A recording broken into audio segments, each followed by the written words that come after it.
All right. So thank you for sitting down with me, Peter, and sort of talking more about your experiences as a Charlton fan. So what I'd like to do is sort of start off with your first memories of going to Charlton. So do you remember a lot about the first time that you came down to the ground? I remember it clearly. We arrived late for the game. I went with mates at school, and we went round this kid's house who apparently his father made football rattles, and we wanted for 2 and 6, which is 12.5p now.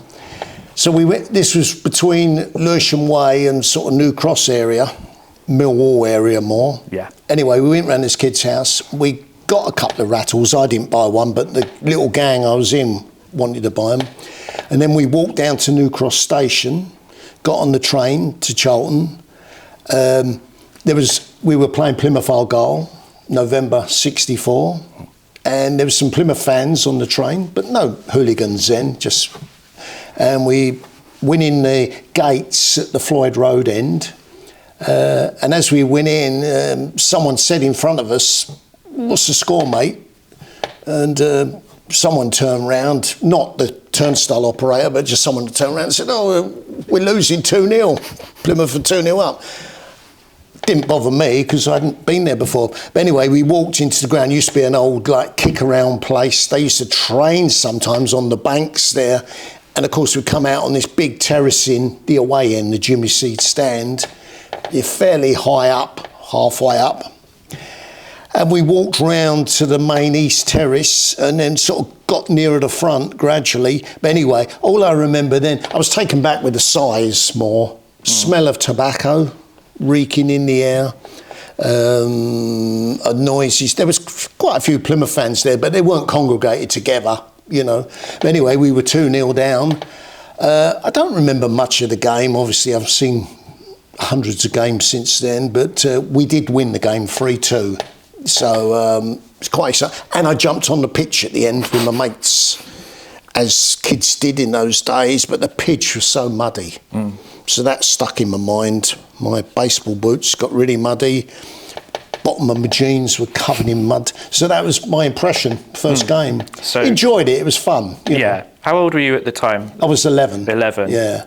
And so was it sort of, from which point did you sort of start going to games more regularly that you remember? I went to the next home game, but I used to always also go to Millwall. Millwall were nearer to my house, actually, with my mates, but I didn't support... The team I liked at the time was Spurs, but no one would take me over to Tottenham. So it was either Millwall or Charlton. I played quite a bit of football then, so wasn't really supporting it. I went again that season. I went in the 65-66 season, towards the end of the season, but I must admit, I really caught the bug of, in the summer of '66, the World Cup finals. Obviously, that was fabulous. And when I started going the following season, people would say, "Who do you support?" It was down to me to then say, "Who did I support?" And I picked Charlton over Millwall because I preferred red and white. I preferred the ground. And that's when I started supporting them. So I went quite a few times that season.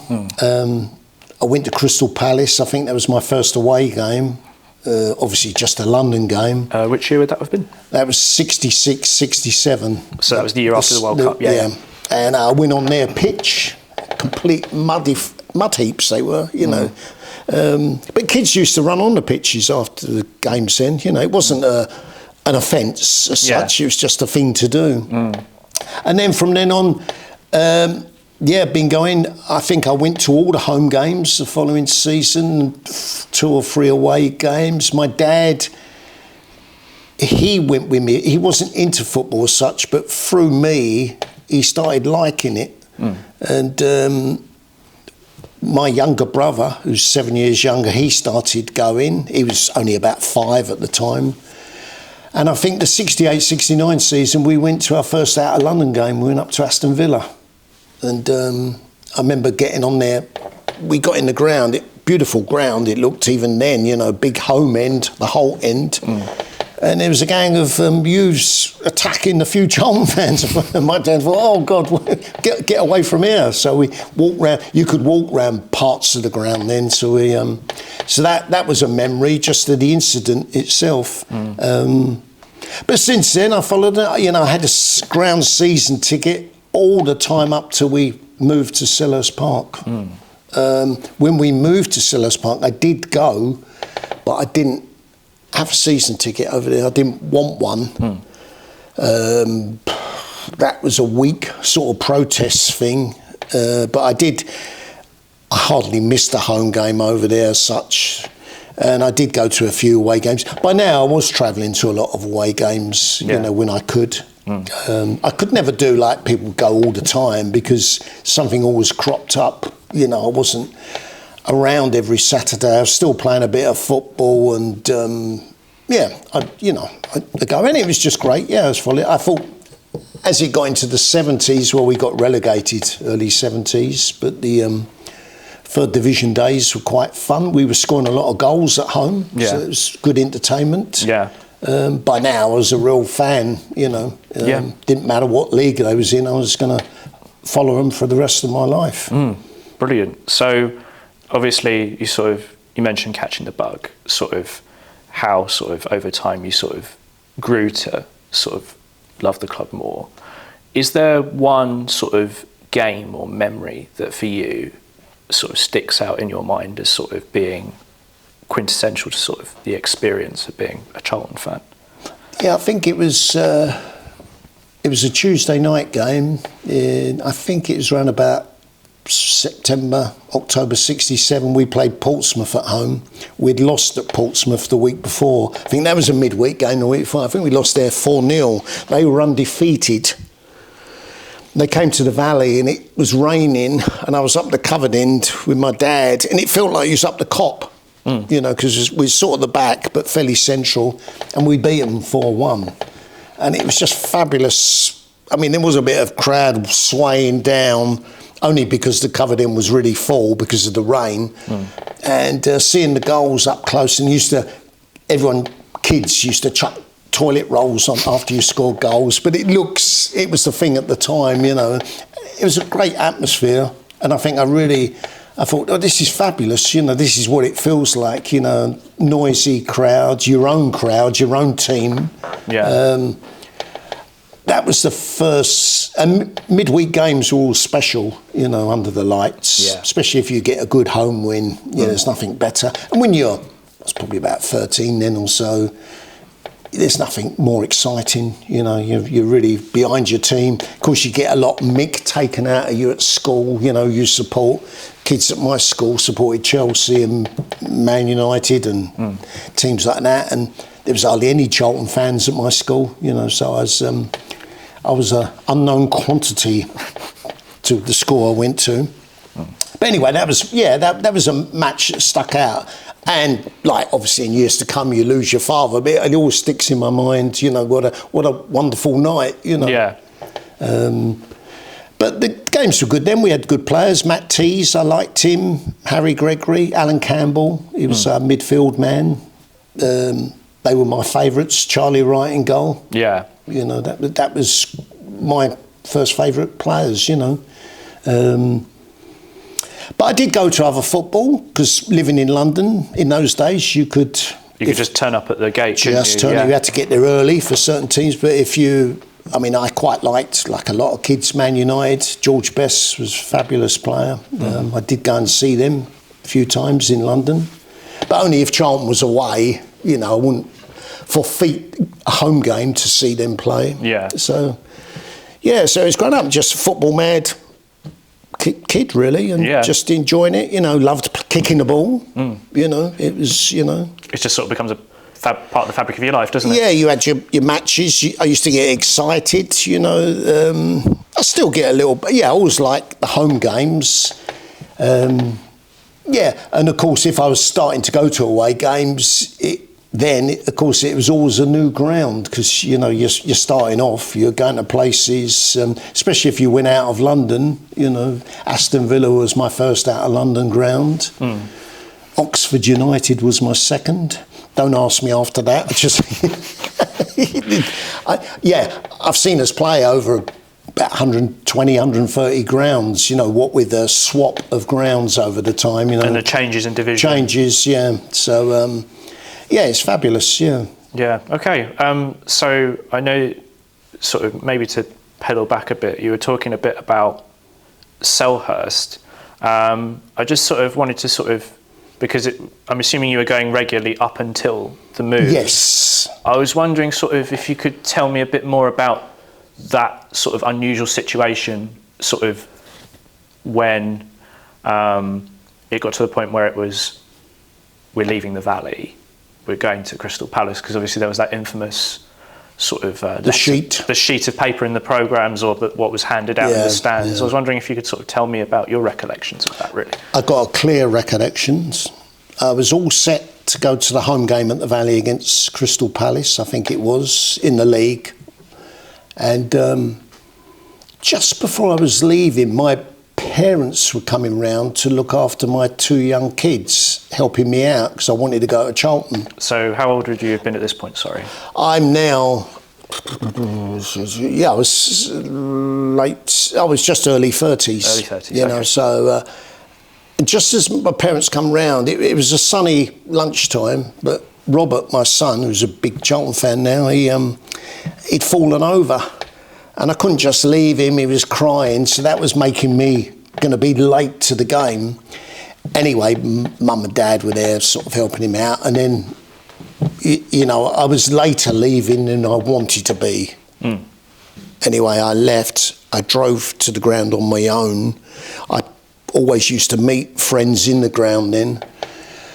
And I think I heard something on the Radio London or whatever, the BBC, what it was, and it said, and the shock, all I picked up was the shock news at the Valley, but I didn't quite, you get a bad reception on the radio. And you can't quite hear what they say. Yeah, and of course I'm in the traffic, concentrate, I'm running a bit late, and I thought, anyway, I just thought it was a normal football related story, nothing that important. Anyway, I get down to Charlton.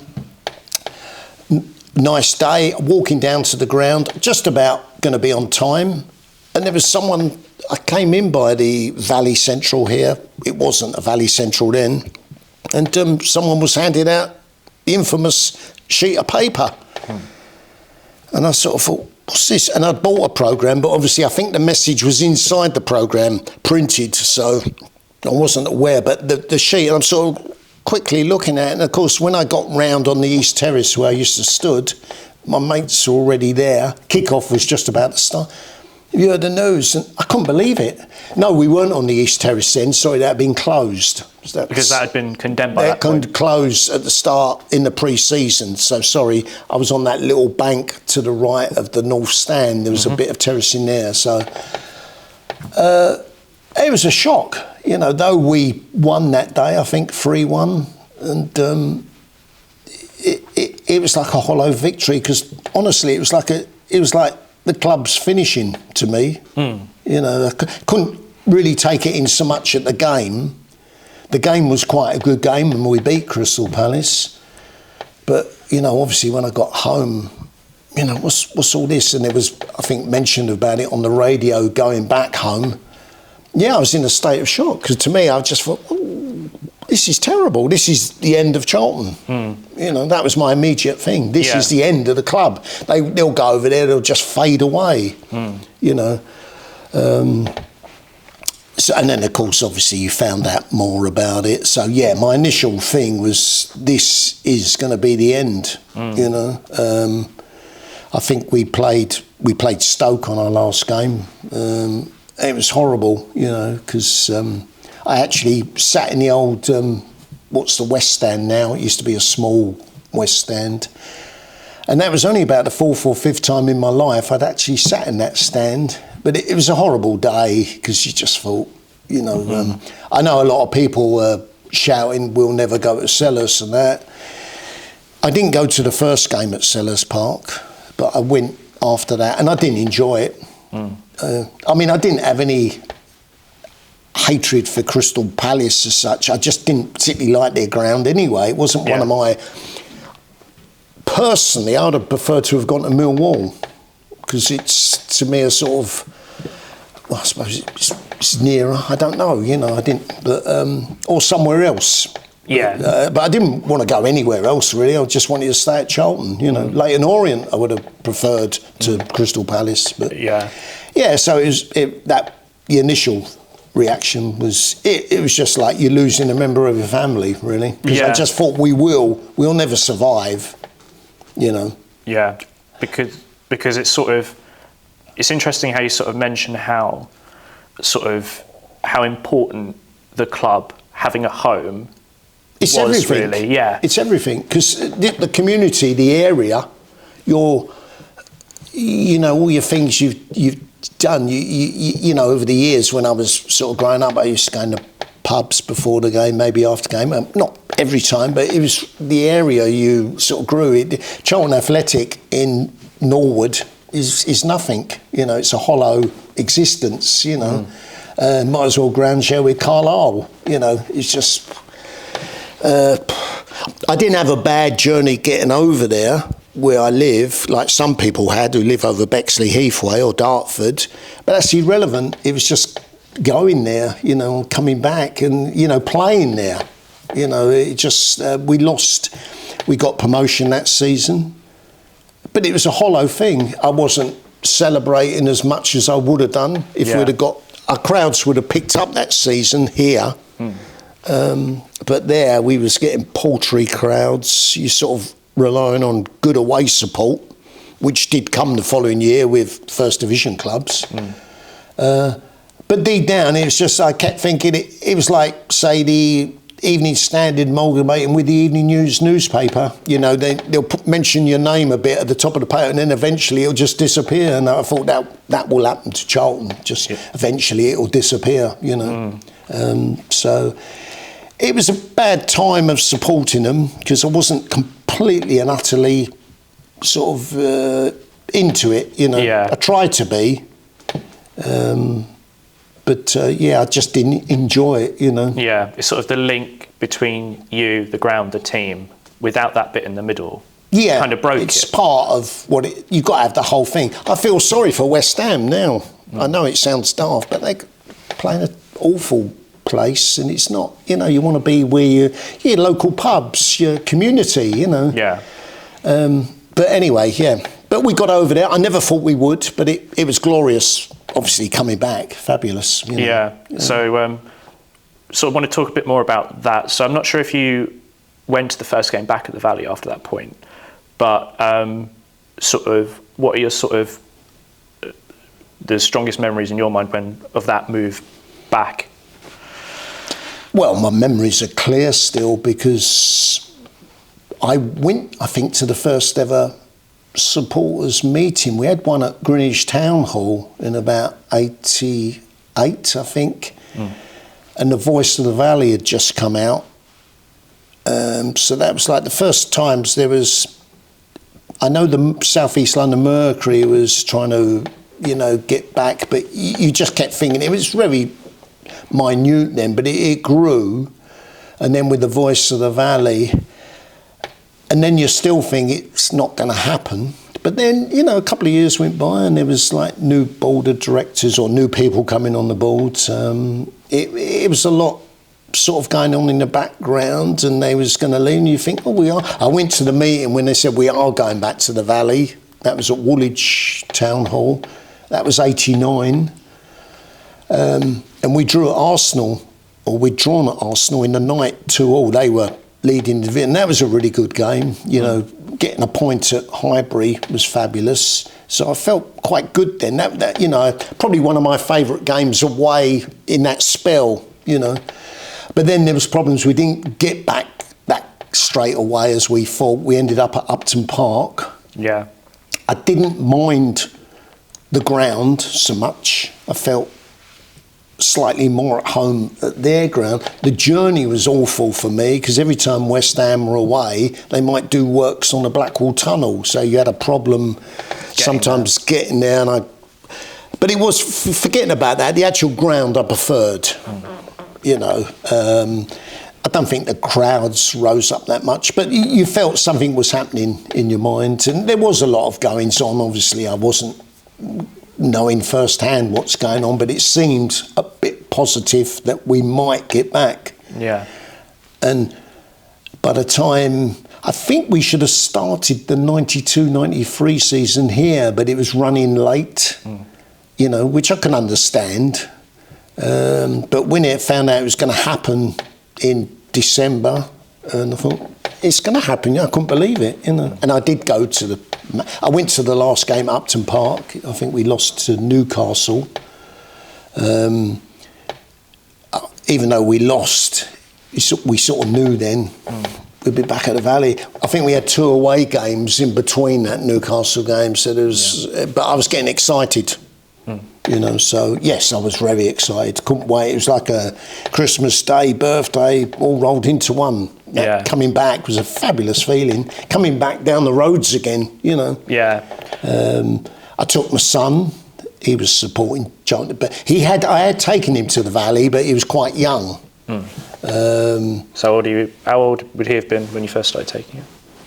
I took him to the Valley when he was like 3 or 4, and he could sit on the East Terrace before they closed it and sort of play with his toys if it was a nice day, you know, because we were getting poor crowds. And it was just football terrace, yeah. Football was, you know, Margaret Thatcher then didn't like football. The crowds were paltry, you know. You know, if you get 3,000 or 4,000 on a big valley on a terrace that holds 20,000, you know, he could sit down. If the weather's nice, it was quite easy to take your kids there, you know.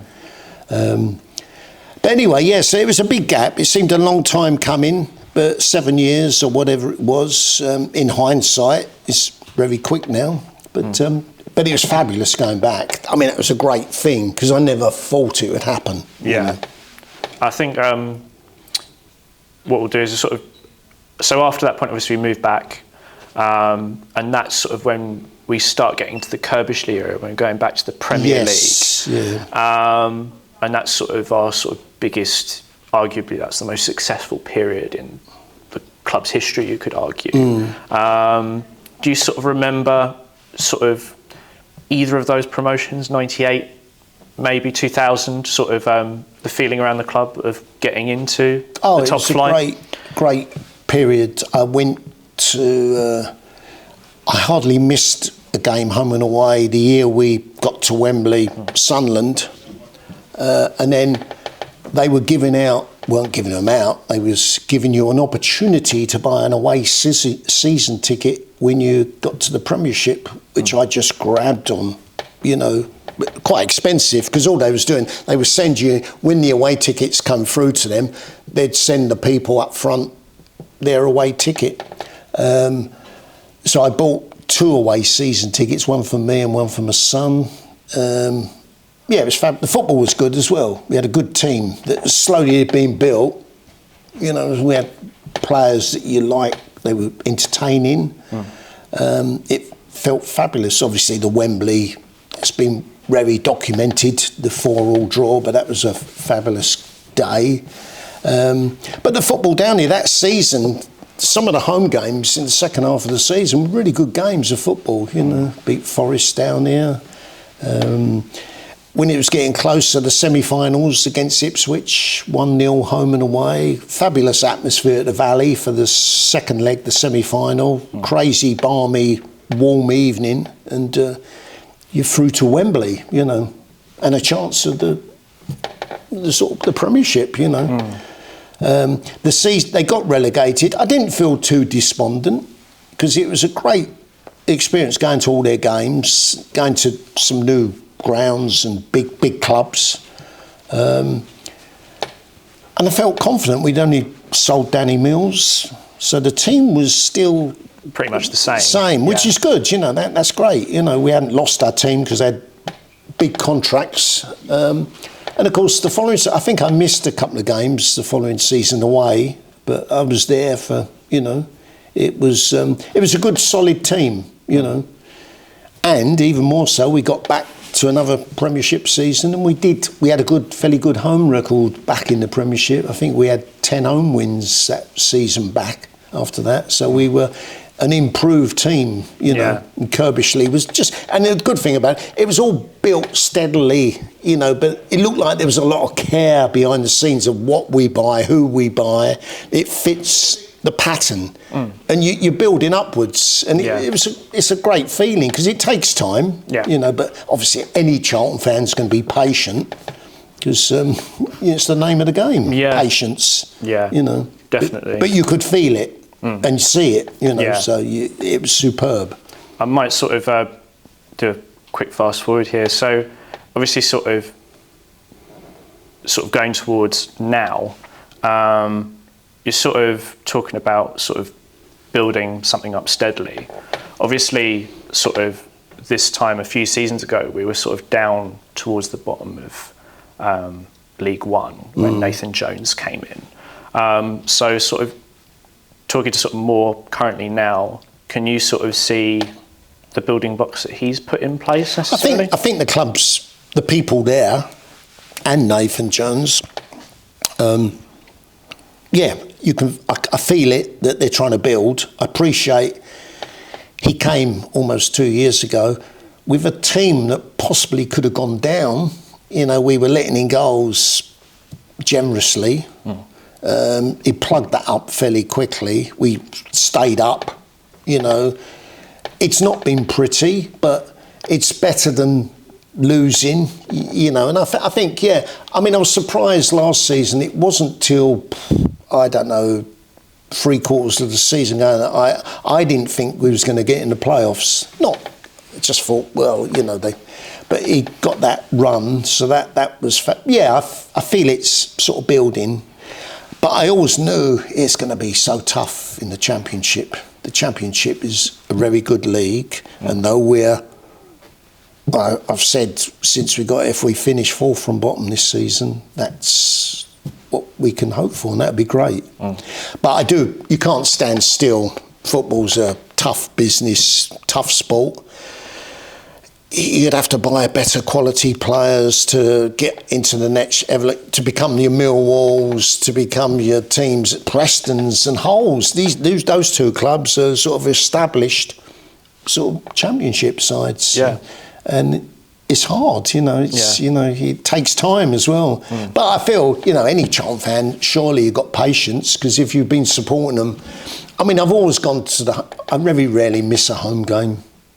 You know, so it doesn't matter if we was playing in tier 7 or 8, I'd still be coming down here. So it's a habit that, you know, I'll be coming down here till I can't come down here. So I support the club, you know.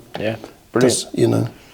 Okay, perfect. I mean, that pretty much covers everything, really. Well, so. It was a brief history. It was. Well, we haven't gone into the details.